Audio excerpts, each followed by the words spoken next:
Hi guys, good day. How's my look? Bitaw guys, I'm here na ako sa gawa sa Mumbalay. Nasa labas ako ng bahay namin sa may garden area para ipakita ko sa inyo kung ano ang pinakamahal na halaman ko na nandito. Ito siya. Ito siya. Makita nyo siya sa dahon, di ba? So tinatawag siya na medyo malaki na siya guys. So ito yung the oldest, the eldest pa yun. Eldest na Thai constellation ko kasi yung mother nito binenta ko at saka yung mga kapatid nito kasi mayroong apat na kapatid, so binenta ko yung tatlo. Ito yung pinakamatanda. Story time muna tayo guys, no. May malaking sentimental value kasi itong halaman na to kasi you know what, I purchased this one at Batuan. So pinuntuan ko pa siya sa Batuan kasi may teacher na nag-post ng Thai constellation for sale during that time, like 2020. Yes, 2020 guys, during that year. Mahal talaga ang Thai constellation, like this one, this size is 35,000 sa panahon na yun. Pero ngayon hindi na.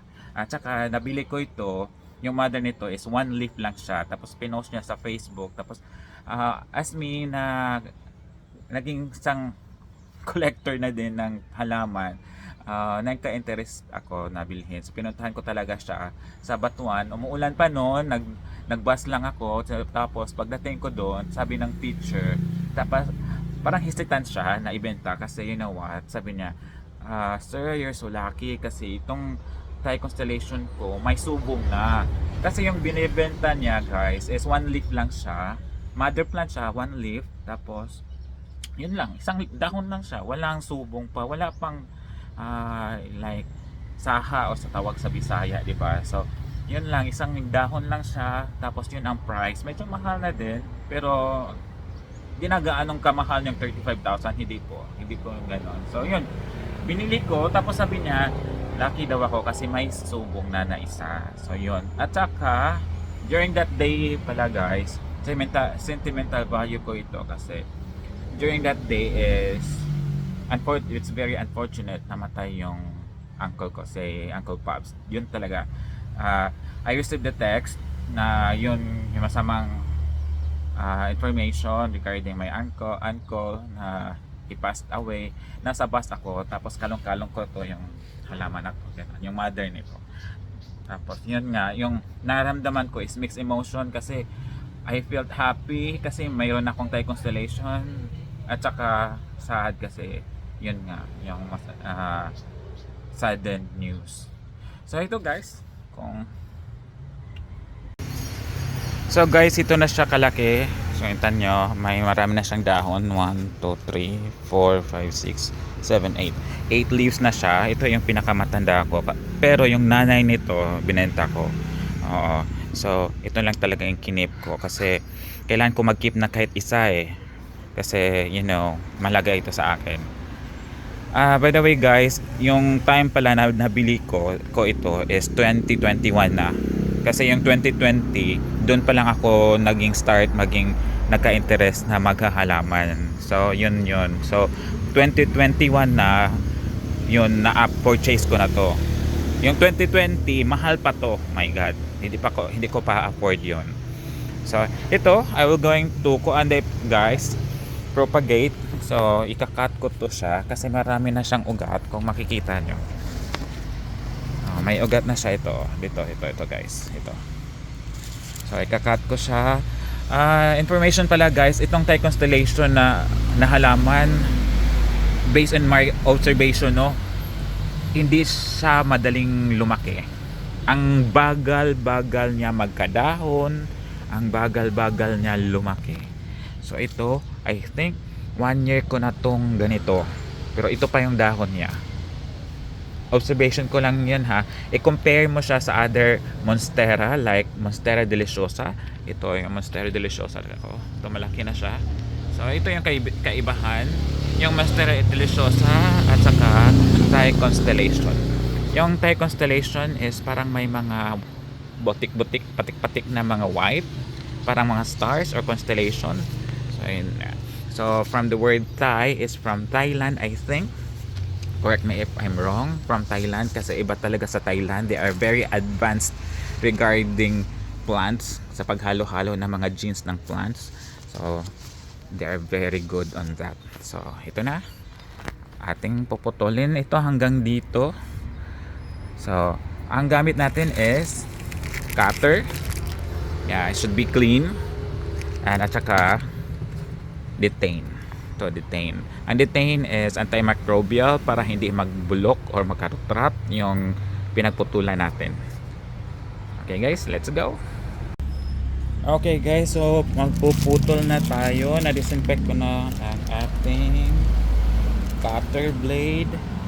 Tapos dito tayo magkakat. Dito kung makikita nyo dito po, may ma-sacrifice tayong isang dahon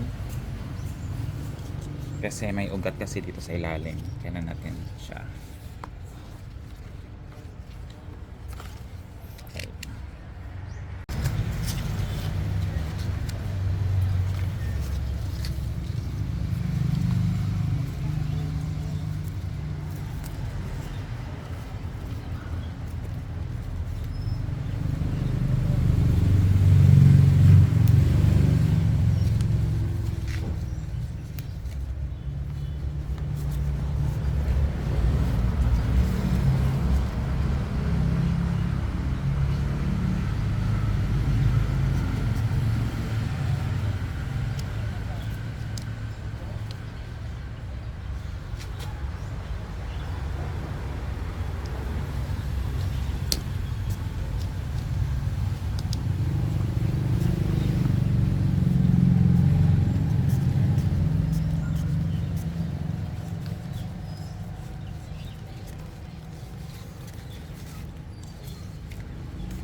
Medyo malaki na yung ugat niya guys.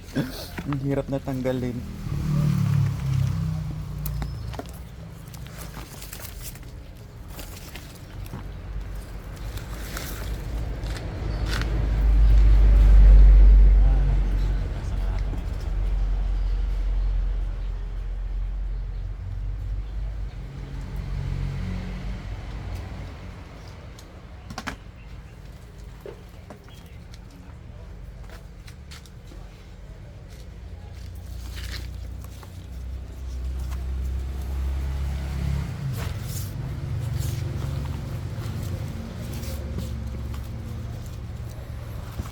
Angat muna natin siya para hindi matabunan yung area na nakap, kasi kailangan nating panatilihing dry ang area na yun para hindi magkarutrap.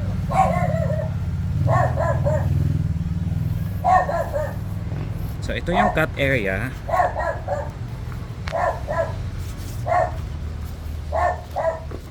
Lagyan natin ng detain. Actually guys, yung detain kinakamay ko lang. Kinaganon ko lang siya. Ganun siya. Kita niyo?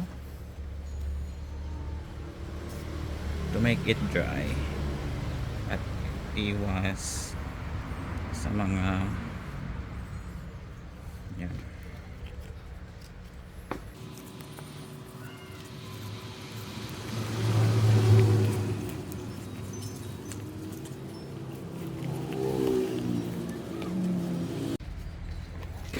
Tapos lagyan natin ng coco cubes.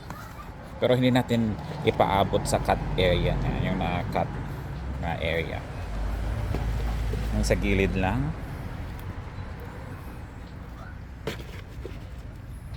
Kasi yun yung iniiwasan natin na ma-moist or mabasa. So after this, di na muna natin siya diligan. Ilagay muna natin siya sa area na hindi maulanan.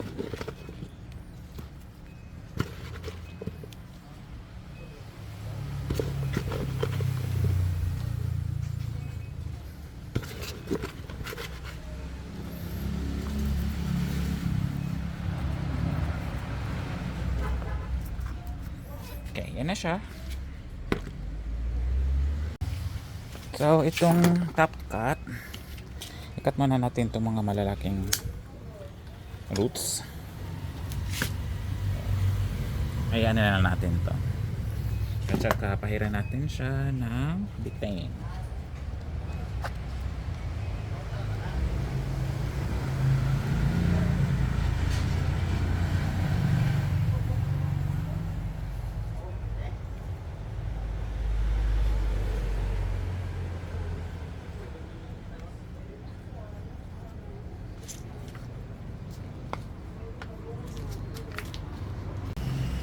At yung pot niya, lagyan natin ng base na cocoa cubes.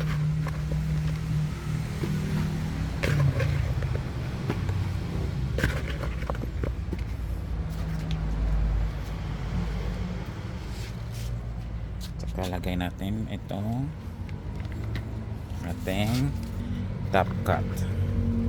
Ganito ako maglagay, guys. Pasensya na, maraming sasakyan kasi malapit lang kasi kami sa kalsada. Okay, so ganyan.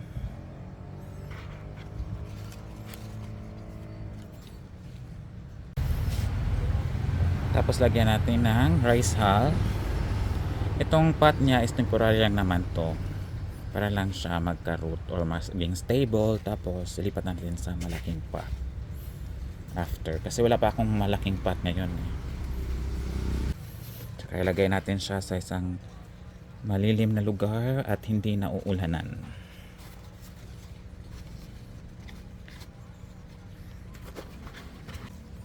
At saka inspect natin palagi para makita natin kung may root rot ba, o kumustahin natin always ang ating bagong cutting na halaman.